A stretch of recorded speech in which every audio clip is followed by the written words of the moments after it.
Everyone, welcome to true IAS and PCS. Continue करते हैं अपने इस चैप्टर की पोस्ट इंडिपेंडेंस में इस चैप्टर की डिस्कशन को। प्रीवियस चैप्टर तक हम लोगों ने ये पढ़ लिया था कि नॉन कांग्रेसिज्म का जो नारा था या उसकी जो बात थी, उसकी जो पॉलिटिक्स थी, उसके पीछे जो पॉलिटिक्स थी, ऐसा कहना चाहिए वैसे हमें, नॉन कांग्रेसिज्म के पीछे। सबसे पहले तो मुझे ये बताओ, ये दिया किसने था ये वाला concept? Very good, Ram Manohar Lohia ji ने दिया था। अगर मैं अर्पित ये पूछूं क्या ये वाला कॉन्सेप्ट सक्सेसफुल हो पाया था कि नहीं हो पाया, तो क्या आंसर होगा इसका?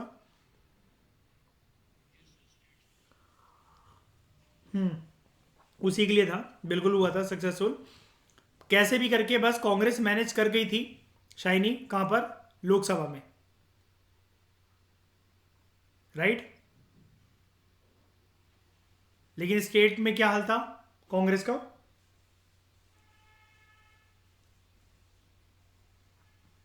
क्या हाल था शाइनी स्टेट में कांग्रेस का? जैसे अब वो कुछ स्टेट्स मतलब क्या, जो कांग्रेस की अभी तक डोमिनेंट सीट्स हुआ करती थी, मतलब तो क्या हम ये कह सकते हैं खतरे की घंटी दिखाई दे रही थी कि कांग्रेस में अब जो डोमिनेंस हम जिस चीज को कहते हैं, अब वो डोमिनेंस चीज खत्म होने को आई है, कह सकते हैं। ठीक है ना? तो बात करते हैं इस लेक्चर में कोलिजन की। जो इलेक्शंस थे 1967 में, 1967 के जो इलेक्शंस थे वो हमारे सामने कोलिजन पॉलिटिक्स की पिक्चर लेकर आते हैं। इसको हम लोग ऐसा भी बोल सकते हैं कि अलग अलग नंबर ऑफ पार्टीज का, चाहे भले ही वो डिफरेंट आइडियोलॉजीज की हो, उनका साथ में आना सिर्फ एक मकसद से, ये चीज हमें अब इंडिया के राजनीतिक प्लेटफॉर्म पे दिखने लगा था साफ तरीके से। किसको हराना? कांग्रेस को हराना, और देश से कांग्रेस सिस्टम को, उसकी बुनियादों को, उसकी जड़ों को हिलाकर रख देना। हमने पढ़ा था इस चीज के बारे में कि एक बार बस ऑपोजिशन पार्टी ये चाहती थी कैसे भी करके इस वाले सिस्टम को टर्मिनेट करा जाए, खत्म करा जाए।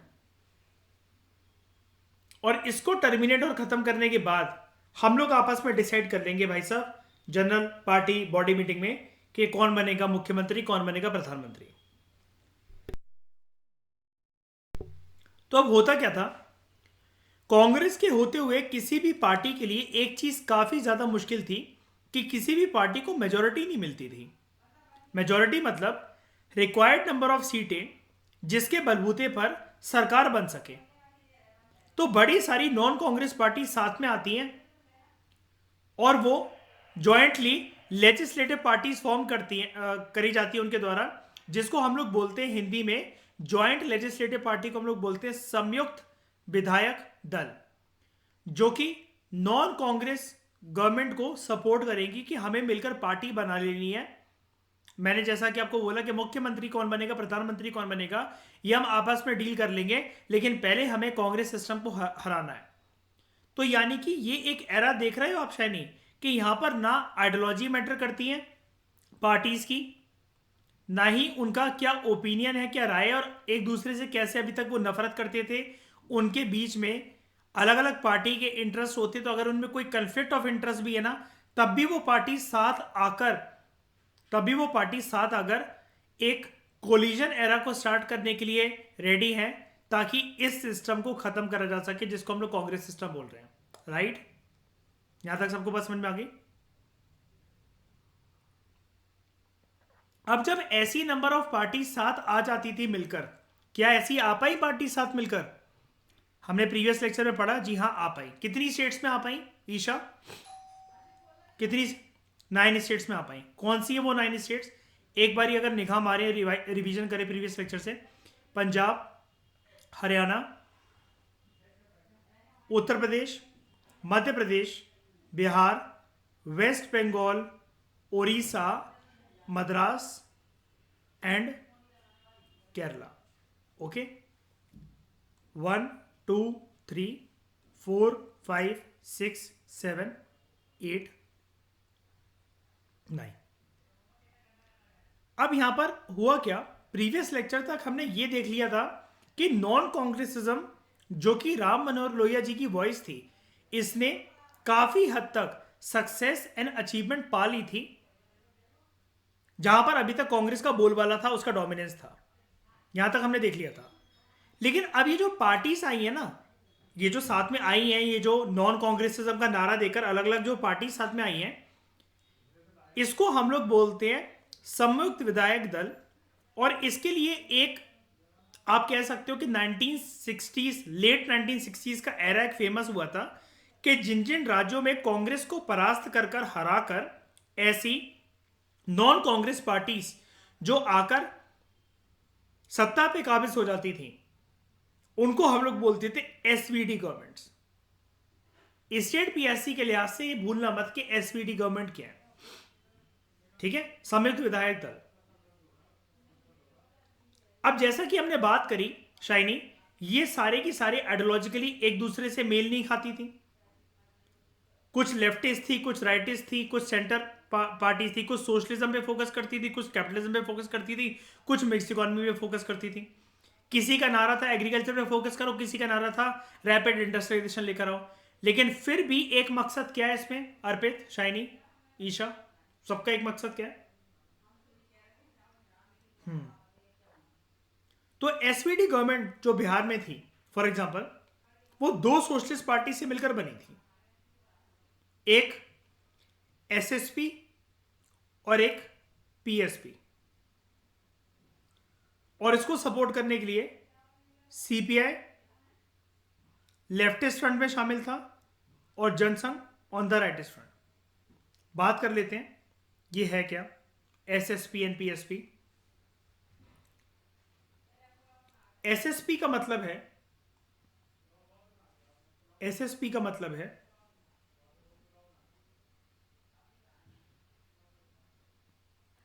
संयुक्त सोशलिस्ट पार्टी। इसको लिख लेना आप लोग। एनपीएसपी का मतलब है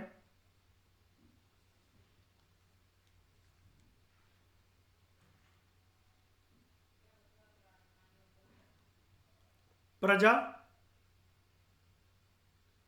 सोशलिस्ट पार्टी। संयुक्त सोशलिस्ट पार्टी एंड प्रजा सोशलिस्ट पार्टी। बिहार में इन दो से मिलकर सरकार चल रही थी, अलोंग विथ सीपीआई जो था लेफ्टिस्ट विंग होने के बावजूद सपोर्ट कर रहा था, एंड जनसंघ राइटिस्ट विंग होने के बावजूद सपोर्ट कर रहा था इस एसएसपी एंड पीएसपी को। अब यहां पर ये वाली बात क्यों लिखी हुई है, मतलब मेन पार्टी एसएसपी और पीएसपी थी, लेकिन सीपीआई और जनसंघ की बात यहां पर क्यों लिखी हुई है? इनकी आइडियोलॉजी देख रहे हो, जैसा कि हमने चैप्टर 3 में डिस्कस करी थी, लेफ्टिस्ट आइडियोलॉजी की पार्टी और राइटिस्ट आइडियोलॉजी की पार्टी। देख रहे हो लेफ्टिस्ट किस पे फोकस करती है शाइनी?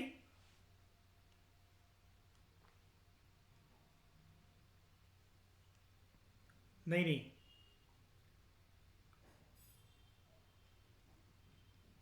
Socialist model. और राइटिस्ट कैपिटलिज्म।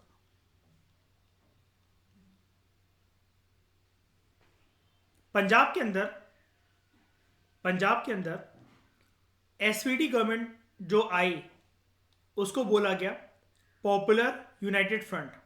और यहां पर दो राइवल जो अकाली पार्टी थी वो मान गई साथ में आने के लिए। जैसे ऊपर आपको दिख रहा है सीपीआई और जनसंघ कभी भी एक प्लेटफॉर्म पे आ सकती थी शायनी? बताओ जरा, आइडियोलॉजी ही मैच नहीं करती पार्टी की, कभी मानेंगी नहीं। सिमिलरली पंजाब में दो rival Akali party same time पे थी, एक अकाली पार्टी संत ग्रुप की और एक अकाली पार्टी मास्टर तारा सिंह की, मास्टर ग्रुप की कहा जाता था इसे। और दोनों की दोनों कम्युनिस्ट पार्टी ने इनका साथ दिया है, फिर चाहे वो कम्युनिस्ट पार्टी ऑफ इंडिया हो या communist party of India Marxist हो। और इसके अलावा और कौन कौन सी पार्टीज यहां पर सपोर्ट कर रही थी पंजाब में सरकार को? संयुक्त सोशलिस्ट पार्टी, रिपब्लिकन पार्टी और भारतीय जनसंघ। तो यहां पर ये कुछ आपको वैसे एक तिगड़म देखने को मिल रही है, एक खिचड़ी देखने को मिल रही है कि कैसे भी करके, कुछ भी करके हम आपस में अपने गिले शिकवे पूरी तरीके से मिटा लेंगे, लेकिन कांग्रेस को कैसे भी करके सत्ता पे नहीं आने देना। ठीक है। अब यहां पर आप एक चीज आपको दिखाई जा रही है, चौधरी चरण सिंह। तो यहां पर आपको जो चौधरी चरण सिंह थे, यहां पर आपको एक प्रयास लेते हुए वो दिख रहे हैं that he is leading government, जो कि वो बनाना चाहते हैं यूनाइटेड फ्रंट, जो कि सभी की सभी नॉन कम्युनिस्ट पार्टी से मिलकर बनी है। और ये वाली बात है 1974 की। ये सारी चीज़ें हमें क्या शो कर रही हैं?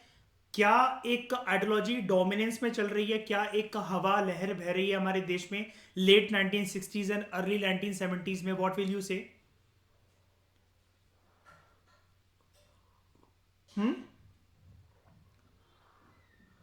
Non Congressism. और नॉन कांग्रेसिज्म ने सक्सेस कहां पा ली है शाइनी?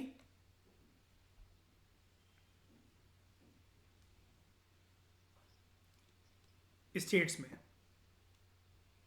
अब मकसद क्या है स्टेट्स के बाद? लोकसभा। इसकी जड़ें हिलानी है। इसलिए यहां पर ना मैंने ये वाली बात क्यों पूछी, ये जो 1974 दिख रहा है ना, आपको याद है 71 में युद्ध हुआ, इंडो पाक वॉर, बांग्लादेश वॉर भी कहते हैं जिसको, ईस्ट पाकिस्तान बांग्लादेश बन गया। और शाइनी तुम तो बहुत अच्छे से जानते हो गया ना, बच्चों का आदान प्रदान इधर उधर होता है ना बॉर्डर पे है ना दोस्तों। शी इज द गर्ल, ये रही, ये रही तो 1974 में जब 71 के चुनाव में इंदिरा गांधी दोबारा बन गई पीएम, तो इनको ही रियलाइज हुआ कि देखो राज्यों में हमें एक तो और अपने आप को फैलाने की जरूरत है, और दूसरी चीज राज्यों में फैलाने की अपने आप को क्यों जरूरत है? ये नॉन कांग्रेसिज्म की बात कर रहा हूं मैं, क्योंकि आपको पता है ना राज्यों के एमएलए काफी हद तक डिटरमाइन करते हैं कि लोकसभा में एमपी कौन बनेगा। इस मतलब ये थोड़ा बहुत पता होगा आई थिंक आपको, डोंट वरी, हम पार्लियामेंट से सीखेंगे इस पूरे प्रोसेस को। लेकिन विधानसभा काफी हद तक डिटरमाइन करता है कि लोकसभा कैसे बनेगी, किस पार्टी से कैसे लोग होंगे, बताओ, है ना? है ना, मेजर तो वहीं से जाते हैं। और अब यहां पर लोकसभा को डायरेक्टली टारगेट करना इसलिए जरूरी था कि हमारे देश में पहला एक ऐसा प्रधानमंत्री रखा जाए जो कि नॉन कांग्रेसवादी हो। और ऐसा नहीं है कि अपॉर्चुनिटी नहीं मिली, अपॉर्चुनिटी मिलेगी, अगले ही साल मिलेगी। 1975 हमारे देश में क्या लगेगा पहली बार? इमरजेंसी, जिसको हम देखेंगे आगे प्रोसीड करते हुए चैप्टर को। अब बात करते हैं डिफेक्शन की। दोस्तों एक बात मेरी ध्यान से सुन लो इस टॉपिक में। ये एक ऐसा टॉपिक है कि आप चाहे लक्ष्मीकांत से पढ़ लो, चाहे किसी भी कोचिंग इंस्टीट्यूट से, चाहे पीटी 365, चाहे मेन 365, जो यहां से आपको इंफॉर्मेशन मिलेगी वो कहीं पर भी किसी भी करंट अफेयर की मैगजीन में, कोचिंग इंस्टीट्यूट्स के मटेरियल में और आपके लक्ष्मीकांत में नहीं है। और ये एंगल मिस होने के कारण लोगों को जीएस पेपर 2 में डिफेक्शन के क्वेश्चन में अच्छे मार्क्स नहीं मिलते हैं। और डिफेक्शन अगर आप उठाकर देखो, आई कैन गारंटी इट कि हर ऑल्टरनेटिव ईयर या कभी कभार तो लगातार 2-2, 3-3 साल तक डिफेक्शन के ऊपर क्वेश्चन आता ही आता है। बताओ, चाहे प्रीलिम्स हो चाहे मेंस हो। डिफेक्शन का मतलब अगर मैं सिंपली सा बोलूं तो कुछ ऐसा होगा, दल बदलू हो जाना। क्या मैं बोल सकता हूं ऐसा? अपने पार्टी के साथ, अगर पहले लेमैन भाषा में डिफाइन करने की इसको कोशिश करते हैं, जिनको नहीं पता उनके लिए भी और जिनको पता है तो उनकी रिवीजन के लिए भी, कि अपना दल कुछ इस प्रकार से बदल लेना कि मैं किसी के पार्टी या टिकट, पार्टी टिकट पर जो चुनाव जीता, मैंने गद्दारी करके छोड़ दिया उसको। ठीक है। लेकिन डिफेक्शन में अब जैसे होता क्या है कि जिस भी टिकट या सिंबल पर, तो डिफेक्शन में एक पर्सन अपनी पार्टी को जीतने के बाद, चुनाव जीतने के बाद छोड़कर चला जाता है या दल बदल लेता है। मेरी बात का एक जवाब देना जरा सब लोग। मान लेते हैं कि मयूर जो है वो कोई चुनाव जीता विधायक के या सांसद के, यानी कि एमएलए के या एमपी के, बीजेपी के टिकट पर। जैसे ये बन जाता है विधायक या सांसद, इसने बीजेपी छोड़ के कांग्रेस ज्वाइन कर ली बनते ही कुछ चंद दिनों के अंदर। जब इसने ऐसा करा, इसको मैं दल बदलू बोलूंगा, इस प्रक्रिया को, जिसको अंग्रेजी में मैं बोलूंगा defection.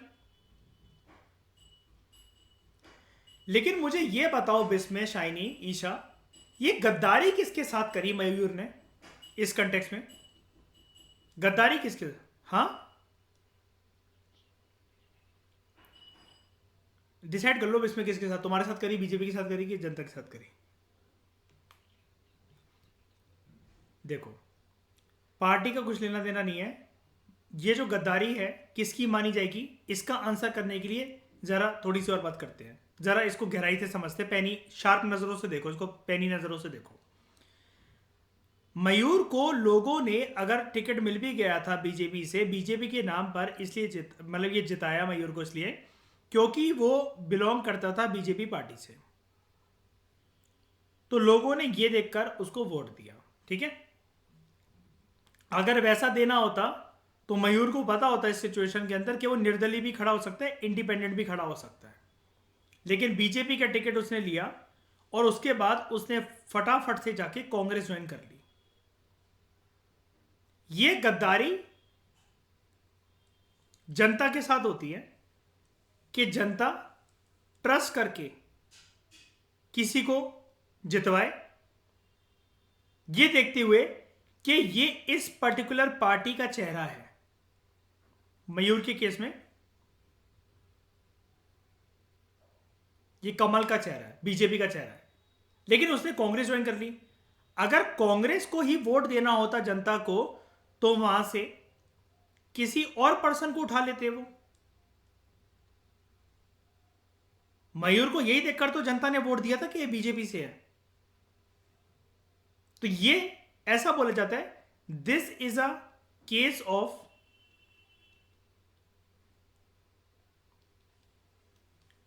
Cheating with the public. Cheating with the public. Done? क्या ये कंटेक्स्ट समझ में आया आप सबको?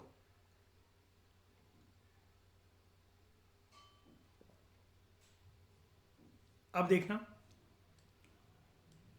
अब आपके लिए इजी हो जाएगा।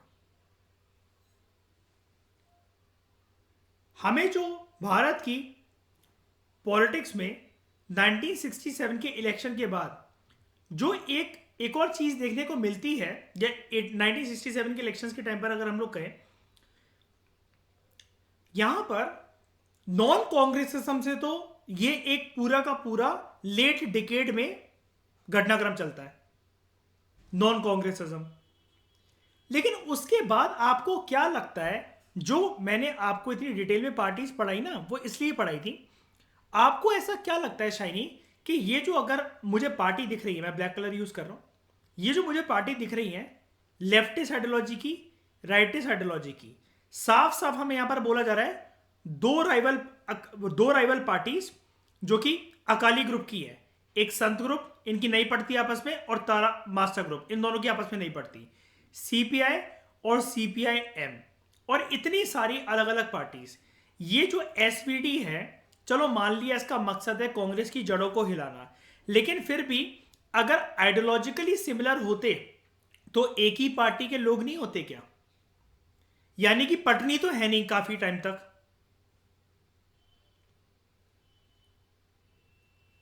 समझ रहे हो ना? इनकी आपस में पटनी तो नहीं, मतलब पटरी नहीं है, मतलब निभ नहीं पाएगी आपस में काफी टाइम तक। मानते हो?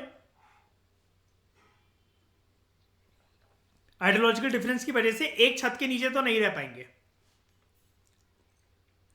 जिस बीवी से तलाक ले लिया हो, दोबारा उसको घर में बुलाकर रखने का क्या मतलब है कि नहीं? रिप्लेस करो, कितनी सुंदर सुंदर शक्लें और भी नहीं है। अब उसी बीवी को लेकर नहीं जी हम तो यही सौगरात मनाएंगे इसी के साथ, क्योंकि 7 फेरे रिंगा रिंगा रोजे इसी के साथ खेला था। तो अब वो पहले वाली तपिश और वो पहला वाला प्यार एक्सपेक्ट मत करो, क्योंकि जो तुम्हें कोर्ट तक लेकर पहुंच सकती है तो वो बहुत हरामजादी भी हो सकती है, वो दोबारा बीवी बनने लायक नहीं है।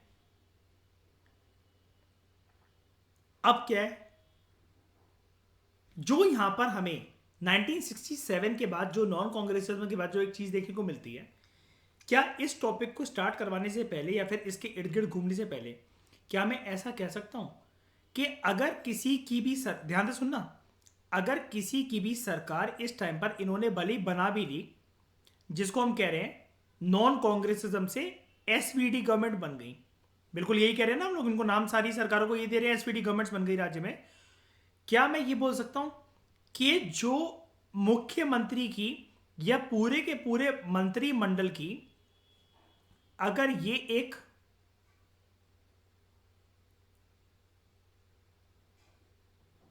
कुर्सी है, अगर ये कुर्सी है, तो क्या मैं बोल सकता हूं कि इसके चारों पैर जो हैं कुर्सी के वो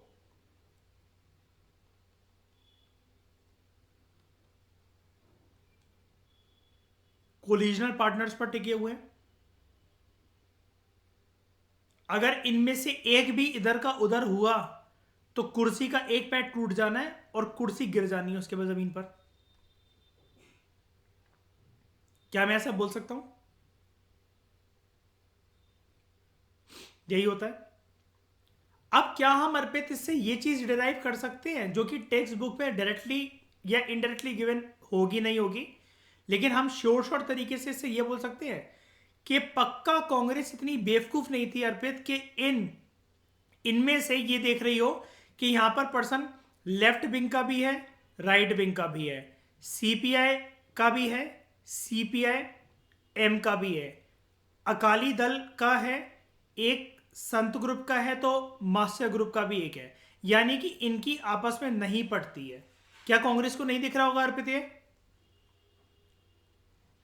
दिख रहा है। तो क्या इसके बाद शाइनी मैं ये चीज बोल सकता हूं कि कांग्रेस ने पक्का टिकी टिकाई जो सरकारें थी जो खुश हो रही थी कि हम कांग्रेस को हटाकर आ गए हैं सत्ता पे, उसको वहां से उसकी हस्ती मिटाने के लिए इन विधायकों को, मैं विधायक ही बोलूंगा सांसद नहीं बोलूंगा क्योंकि लोकसभा पे ये डेरे नहीं जमा पाए, स्टेट में ही जमा पाए, और स्टेट में आपको पता है ना, आप सबको पता है कि विधायक और सांसद में क्या डिफरेंस होता है। एमपी होते हैं पार्लियामेंट के और एमएलए होते हैं स्टेट लेजिस्लेटिव असेंबलीज के, विधानसभा के। क्या आप सबको ये वाली बात पता है? बिल्कुल बिल्कुल भी मत शर्माओ, किसी को नहीं पता तो पूछ लो, कोई टेंशन वाली बात नहीं है। क्या ये चीज सबको पता है? हाँ कि ना? ठीक है, अबे गूंगो सब लोग बोलो, पता है सबको? पता है हाँ कि ना? हाँ, भूत बन के मत बैठा रहा करो मेरे सामने, स्क्रीन से खींच लूंगा बाहर। तो यहां पर क्या हम ये कह सकते हैं कि जो ये कांग्रेस थी इसने पक्का, अगर मैं एक ठोस लैंग्वेज में बोलूं अर्पित, विधायकों को खरीदने की कोशिश करी होगी। बिल्कुल करी होगी ना। अब इस खरीदने वाले वर्ड को I request you all, exam में आपको इसको नहीं लिखना है। कांग्रेस ने कुर्सी तोड़ने की कोशिश करी, आपको इसको एग्जाम में नहीं लिखना है। कोलिजनल पार्टनर्स ने पैसे लेकर बागी बन गए वो, ये चीज एग्जाम में नहीं लिखनी है। 3 बार मैंने बोल दिया, इसके बाद भी अगर ये चीज गलती करी ना तो मुंह में हाथ डालूंगा और आत्मा खींच लूंगा और उड़ा दूंगा। तो इंपॉर्टेंट फीचर इस टाइम पर ये था। अब इसको ना, लेकिन ये खरीदने वाली बात को, इस रकम वाली बात को बेस बनाकर इस टॉपिक को करना। अब हम टॉपिक स्टार्ट करने जा रहे हैं। अभी तक मैंने डिफेक्शन के बारे में कुछ भी नहीं बताया है, अब बताऊंगा जो बताऊंगा। पहले मुझे बताओ, पूरे सिनेरियो समझ में आ गया? अब आगे बात करते हैं। एक जो इंपॉर्टेंट फीचर था राजनीति का 1967 का, वो ये था, डिफेक्शन एक ऐसी चीज बनकर आई, एक ऐसी प्रक्रिया बनकर आई जिसकी वजह से राज्यों में जो सरकारें थी वो बन रही थी और वो बिगड़ रही थी। Making and unmaking of the governments was the continuous process and the continuous outcome of the 1967 politics after the non-congressism, in which many parties formed the governments at the state level, but due to the defection politics, many parties deflected from the path of the election verdict from on the symbol of whose party or ticket they contested the election. वो बन गए बागी, वो बन गए विरोधी. होता क्या है डिफेक्शन का मतलब? आपको जो ये डेफिनेशन आ रही है इसको आप लक्ष्मीकांत में ऐड कर लेना. डिफेक्शन के लिए क्या आप सबको पता है कि कौन सा स्केड्यूल होता है कॉन्स्टिट्यूशन में, क्या हम यूज करते हैं? एनीवन? 10th. इसमें लक्ष्मीकांत में जाकर इसकी डेफिनेशन को अपडेट कर देना, मतलब ऐड कर देना. अपडेट कह रहा हूं, ऐड कर देना. डिफेक्शन का मतलब होता है, जो यहां पर डेफिनेशन दे रखी है बहुत प्यारी डेफिनेशन है. इट मींस अगर कोई भी एक इलेक्टेड रिप्रेजेंटेटिव है. अब क्या मैं ऐसा बोल सकता हूं अर्पित इससे, ये इलेक्टेड रिप्रेजेंटेटिव विधायक भी हो सकता है और सांसद भी हो सकता है. डिफेक्ट तो कोई भी कर सकता है ना. तो आपको करना क्या है, जैसा कि मैंने इलेक्टेड रिप्रेजेंटेटिव में ये दोनों चीजें लिखी ना, इसके यहां पर जाकर ब्रैकेट ऐड कर देना जब ये डेफिनेशन लिखने लगो, और उसमें एमपी और एमएलए ऐड कर देना. समझ में आ गई बात? इस डेफिनेशन में defection means an elected representative, bracket में लिखना it can be both MLA और एमपी, जो कि ऐसी किसी पार्टी को छोड़ देता है. आई रिपीट, ऐसा विधायक या सांसद जो कि ऐसी किसी पार्टी को छोड़ दे जिसके सिंबल पर, जिसके चुनाव चिन्ह पर, जैसा कि मयूर ने ऊपर केस में करा, ठीक है, जिसने इलेक्शन लड़े हो जिसके चुनाव चिन्ह पर, लेकिन जीतने के बाद फटाफट से वो किसी अन्य पार्टी को, किसी अदर पार्टी को ज्वाइन कर ले, इसको कहते हैं डिफेक्शन. दल बदलू, गद्दारी कर बैठना, पार्टी के साथ तो करी, बेशरम आदमी तो है ही जिसने भी डिफेक्शन करा. लेकिन इसके अलावा सबसे ज्यादा जो ट्रस्ट और जो भावनाओं को जिसने ठेस पहुंचाई वो थी जनता की भावना. 1967 के बाद जो कांग्रेस से अलग हुए, कांग्रेस से बागी हुए जो लेजिस्लेटर्स थे, इन्होंने बहुत इंपॉर्टेंट रोल प्ले करा नॉन कांग्रेस गवर्नमेंट को बनाने का, स्पेशली 3 राज्यों के अंदर, हरियाणा, मध्य प्रदेश एंड उत्तर प्रदेश. अब यहां पर मैं तुम्हें समझाता हूं एक दीपांग साइकोलॉजी. मान लो मैं हूं एक MP, member of parliament. Currently कोई भी पार्टी है, उसके पास मान लो 285 सीट्स हैं और लोकसभा में अपनी मेजॉरिटी प्रूव करने के लिए टोटल सीटें चाहिए 286. सिर्फ एक एमपी की कमी पड़ रही है. इन्होंने मुझे अप्रोच करा, 500 करोड़ ले लो, 1000 करोड़ ले लो, हम सबकी बीवियां रख लो, हम सबकी बेटी रख लो, जो चाहिए कर लो, हमारी पार्टी में शामिल होकर हमें ये एक सीट का नंबर दे दो ताकि हम मेजॉरिटी बना पाए. सबने दिखाए मुझे, सोच के देखो दीपांग तुम इससे कितनी अच्छी ट्रेडिंग कर सकते हो, 1000 करोड़ से कितनी बड़ी ऑप्शन सेलिंग होगी, पुश्ते बैठ के खाएंगी आराम से, हम तुम्हें ये भी परमिशन देते हो तुम यहाँ पर आना, किसी बिल में कुछ मत बोलना, तुम ट्रेडिंग करते रहना, यहाँ पर लैपटॉप ले आना, अपने ट्रेडिंग चार्ट्स देखते रहना, अपनी क्लासेस लेते रहना, जिससे भी वीडियो कॉल करनी है वो सब करते रहना, कैसे भी करके हमारी सरकार बर्बाद हो. मैंने कहा सर जी पागल समझ रखा है क्या, ऐसे केस में मैं पैसा देखूंगा, नहीं चाहिए एक भी पैसा. तो उन्होंने बोला हैं सच में तुम इतने अच्छे हो. मैंने कहा अरे अभी आपको लग रहा हो, आगे की पूरी बात तो खत्म करने दो मुझे अभी. मैंने कहा पैसा एक भी नहीं चाहिए, ना बीवी चाहिए आपकी, ना बेटी चाहिए. सरकार अगर मेरे बलबूते पर बनने जा रही है और पूरे के पूरे 285 मेंबर्स अगर मुझे अप्रोच कर रहे तो कुछ तो बात होगी मुझ में. ऐसी थोड़ी ना चल कर आ गए मेरे पास, मैं तो नहीं किया क्योंकि इनके पास. तो मैं कहूँगा सपोर्ट आपको दे दूंगा पूरा, कल से मैं आ जाता हूँ ये खुश. मैं कहा यार सुनते नहीं हो सर जी आप पूरी बात है, बीच में बहुत भौंकने की आदत है. मैं कहा लेकिन पीएम तो मैं ही बनूंगा. तो देखो ये नहीं हो सकता. मैं कहा पक्का? कहते यार ये नहीं हो सकता यार, 285 मेंबर्स हमारी डीलिंग है, पार्टी है, तुम नए नए लौंडे आए हो वो करके। तो मैंने कहा ठीक है पर अगर ये नहीं हो सकता तो मुझे पार्टी भी ज्वाइन नहीं करनी है। तो उन्होंने बोला तुम चाहिए क्या, तुम बताओ। तो मैं कहा कुछ नहीं चाहिए, बस पीएम की पोस्ट चाहिए। तो उन्होंने बोला कुछ और मांग लो। मैं कहा कुछ और चाहिए ही नहीं है, यूनिवर्स में सब कुछ चीज़ है मेरे पास, बस ये पोस्ट नहीं है। तो उन्होंने कहा कि यार ऐसी सपोर्ट कर दो यार। तो मैंने कहा ऐसे तो मैं सपोर्ट कर दूंगा, अगर मेरा माथा अगर 1 घंटे के अंदर थनक गया सरकार बनने के बाद, तो जो प्रधानमंत्री बनेगा, जो शपथ ले रहा होगा, और उस टाइम पर अगर मेरा ईगो हर्ट हो गया उसके शपथ ग्रहण समारोह से, तो मैं उसी टाइम पर बागी बनकर छोड़ दूंगा पार्टी, वो तुम्हारी सरकार गिर जाएगी।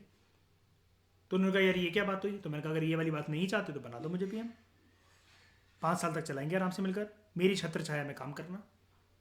हुक्म नहीं चलाऊंगा, मुझे बस टाइटल चाहिए, वो तख्त चाहिए, मुझे नया पत्थर चाहिए उस तख्त में, पीएम का टाइटल चाहिए। तो उन्होंने बोला चलो ठीक है। अब ये जो राजनीति थी ना, सेम ये दिपांग वाली राजनीति, ये यहां खेली गई, हरियाणा में, मध्य प्रदेश में, उत्तर प्रदेश में। अब हुआ क्या, यहां पर कुछ सीनियर पार्टी मेंबर्स थे, जब मैं पीएम बन भी गया, मुझे दिन भर क्रिटिसाइज करते रहे, ए नया नया लौंडा ये क्या संभालेगा, ये पीएम बनेगा, इसको तो कुछ पता भी नहीं है, क्या करना चाहिए क्या नहीं करना चाहिए। इनका जो भी कप्तान था, मैंने उसको बुलाया, अपने इन पिल्लों को चुप करवा लो, क्योंकि अगर मेरा माथा थनका ना, इतिहास में मुझे बस इतना ही नाम चाहिए था कि मेरा नाम हो जाए कि भारत का पीएम दीपांग दुबे बना है। अब अगर कल को मैं रिजाइन देकर भी चला जाऊँ ना, तुम लोग मेरा घंटा कुछ नहीं उखाड़ सकते। तो उन्होंने कहा अरे नहीं नहीं यार आप बुरा मान रहे हैं, मैं समझाता हूँ इन पिल्लों को, मैं इनको अच्छे पार्ले जी वाले बिस्किट डालूंगा और ये नहीं भौंकेंगे। लेकिन फिर मुझे ऑपोजिशन पार्टी ऑफर देती है, दीपांग पीएम तो बन गए लेकिन मिला क्या। मैं कुछ नहीं, टाइटल में खुश हूं, कैसा रहेगा कि अगर तुम हमारी साइड आ जाओ और हम तुम्हें 10,000 करोड़ रुपए देंगे।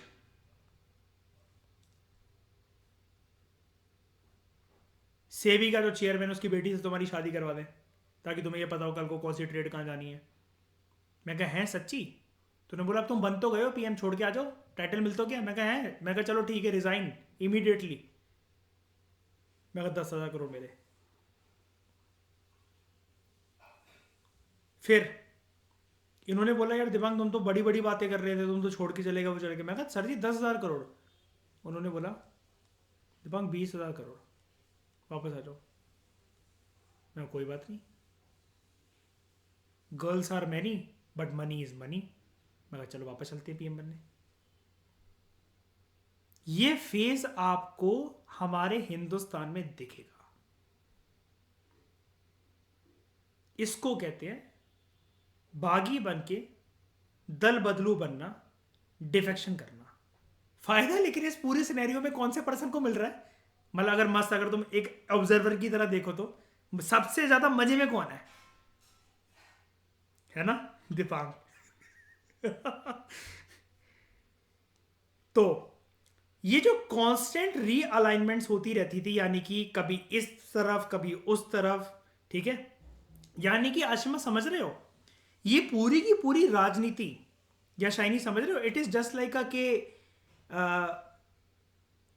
एक गद्दार बंदी नहीं होती जैसे शाइनी, कभी इस फूलते कभी उस फूलते, है ना, तितली की तरह।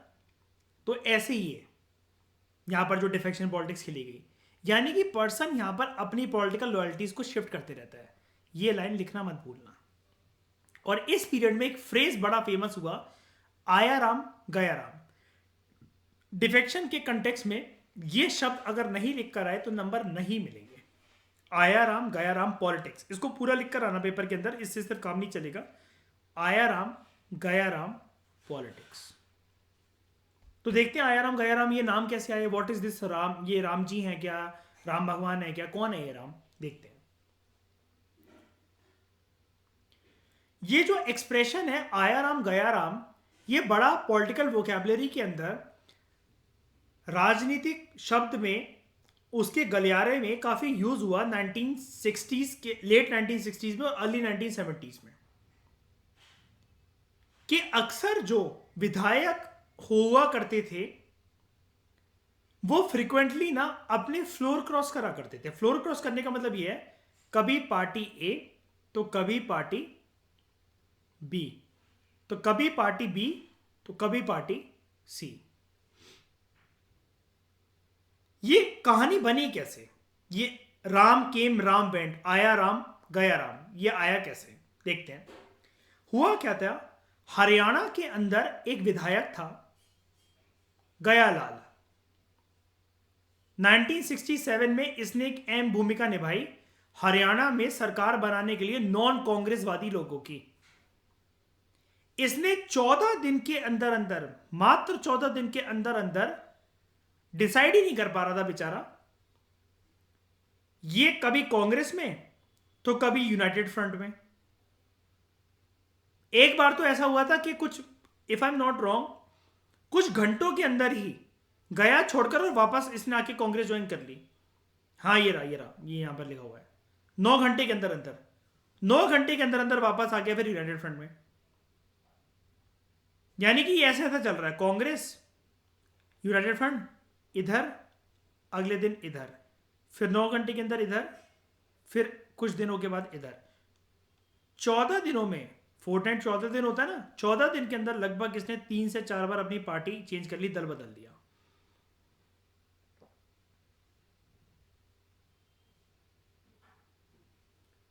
तो जब इसने अपना इंटेंशन डिक्लेयर करा कि मैं यूनाइटेड फ्रंट को छोड़कर कांग्रेस में जा रहा हूं, तो तब एक कांग्रेस के लीडर थे राव बीरेंद्र सिंह।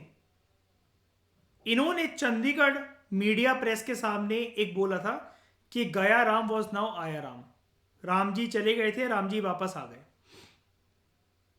अब मैं ऐसी चीजों को, मतलब आया राम गया राम पॉलिटिक्स लिखना तो मैं हमेशा प्रेफर करता हूं, मैं ऐसी चीजों पे पहले नहीं बोल सकता था किसी को भी कि ध्यान दो इसको छोड़ दो, लेकिन अब मैं बोल सकता हूं, मतलब ध्यान मत दो छोड़ दो, अब मैं बोल सकता हूं लेकिन ध्यान देना चाहिए। स्टेट पीएससी ना दोस्तों इस लेवल तक जा सकते हैं, in the context of defection a popular phrase आया राम एंड गया Ram was use in the Indian political system few decades back.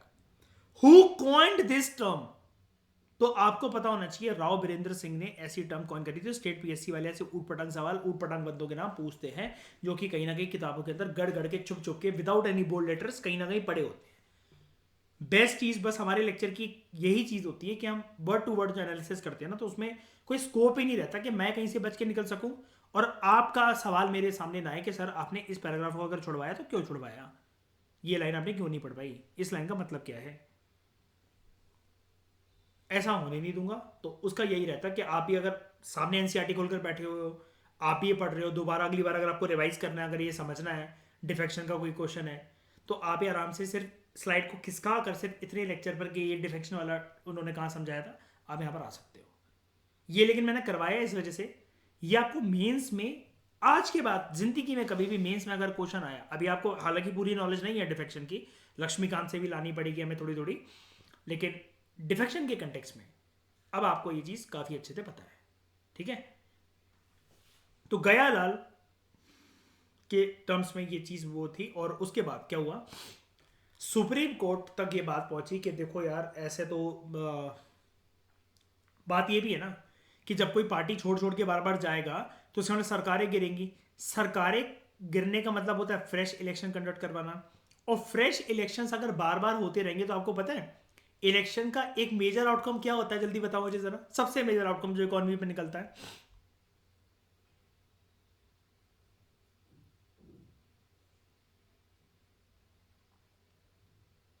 किसके ऊपर बर्डन?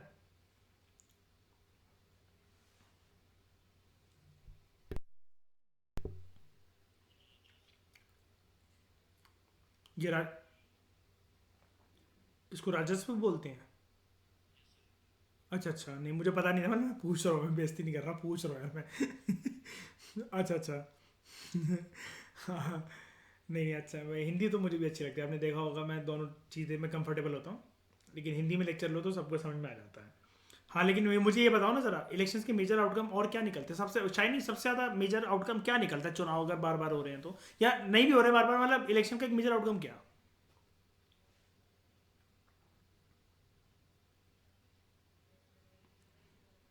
मैंने ये तो बोला ही नहीं नेगेटिव पॉजिटिव है।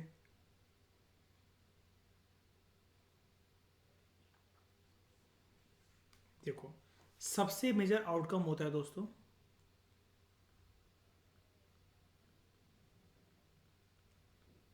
बार बार इलेक्शन हुए ना,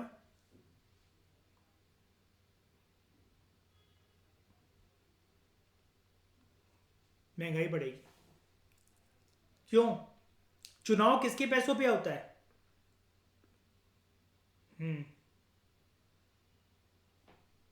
ये चीज ना काफी, मतलब अब तो हो सकता है किसी को आप से पता हो या क्लिक हो गया हो या फिर एंड मिल गई हो, लेकिन इस चीज को मैंने यहां पर जो लिखवाया ना, इमीडिएटली आप ना इसको जाकर अपने इकोनॉमी के पोर्शन में या नितिन सिंघानिया में ऐड कर लेना, इन्फ्लेशन वाले टॉपिक में। अभी हालांकि हम वहां तक आए नहीं हैं, लेकिन पहले से ही ऐड करके रख लेना कि इन्फ्लेशन का one of the major causes जो होता है वो इलेक्शंस भी हो सकते हैं, रेगुलर इलेक्शंस।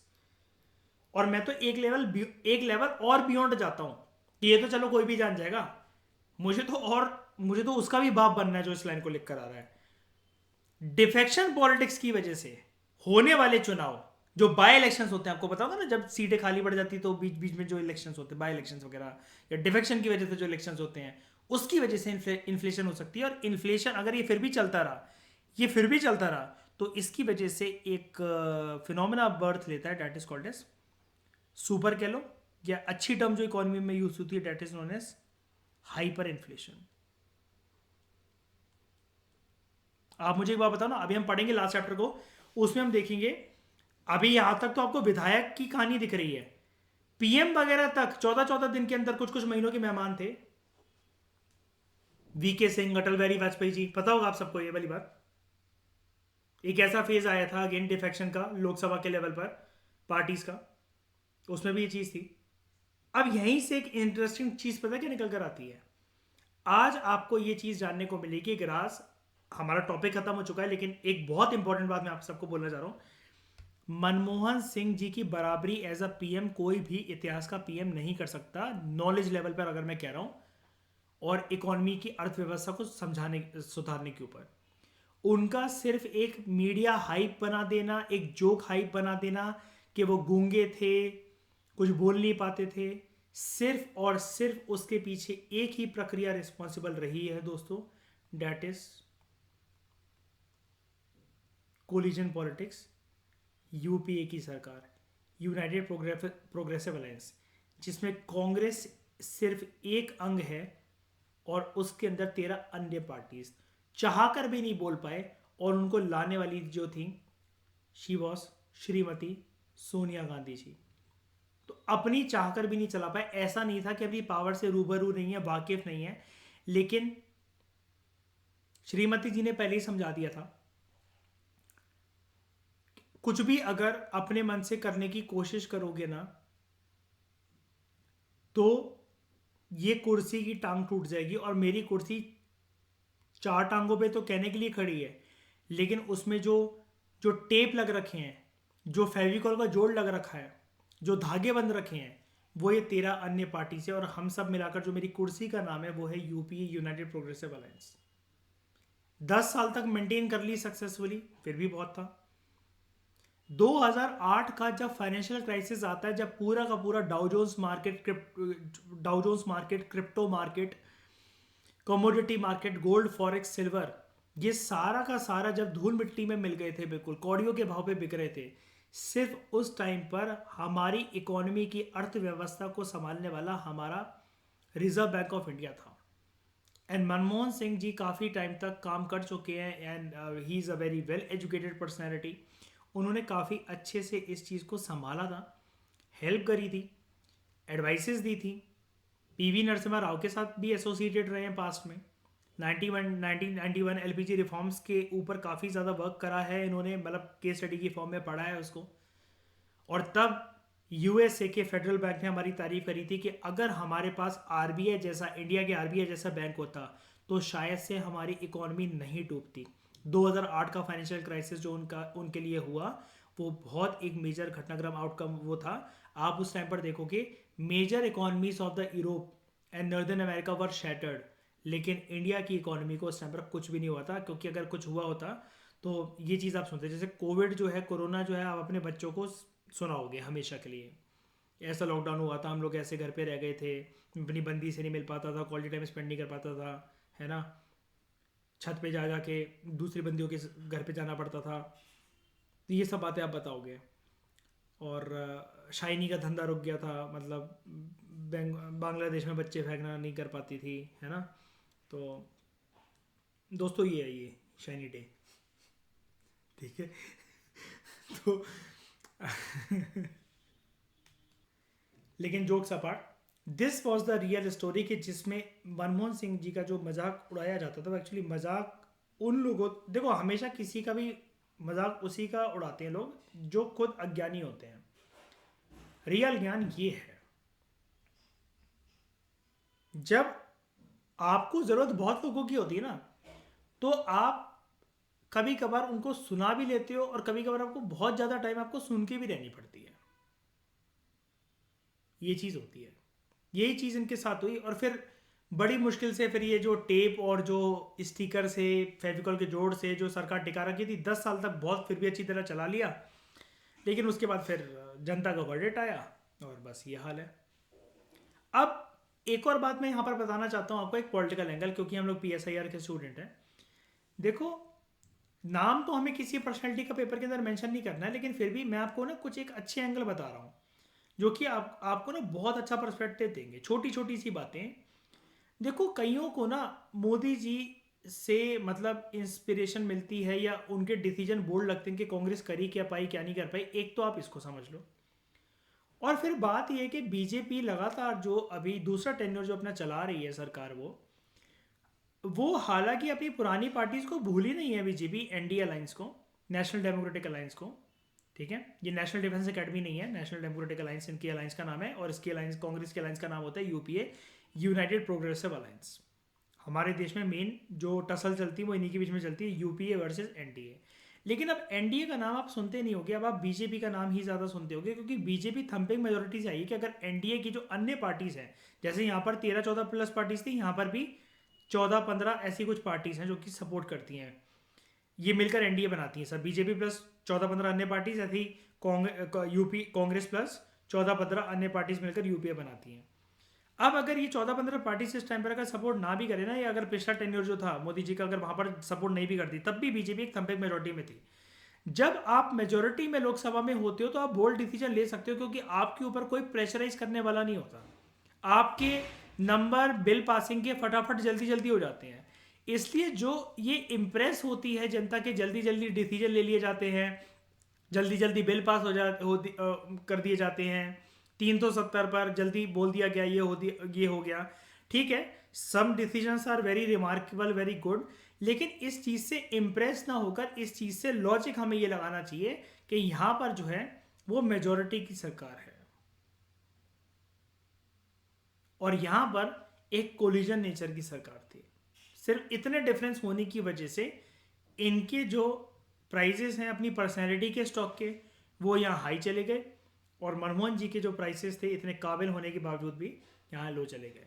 और ये चीज़ हमें राजनीति के बारे में एक चीज़ दिखाता है, जनरल लाइफ के बारे में क्या, ज्ञान सिर्फ सब कुछ नहीं होता, ज्ञान किस वे में यूज़ करा जा रहा है, और आप कितनी अच्छी सिचुएशन में जाकर फंसे हो या कितनी खराब सिचुएशन में जाकर फंसे हो, वो भी बहुत कुछ निर्भर करता है। जैसे इतने ब्रिलियंट आदमी, gold medallist in economics from, मतलब लेक्चरर इन ऑक्सफोर्ड यूनिवर्सिटी, इतना कुछ इन्होंने अचीव करा, लेकिन पीएम की पोस्ट इनके लिए नहीं बनी थी, तो इन्होंने चुप्पी ही साधी, चुप ही रहे।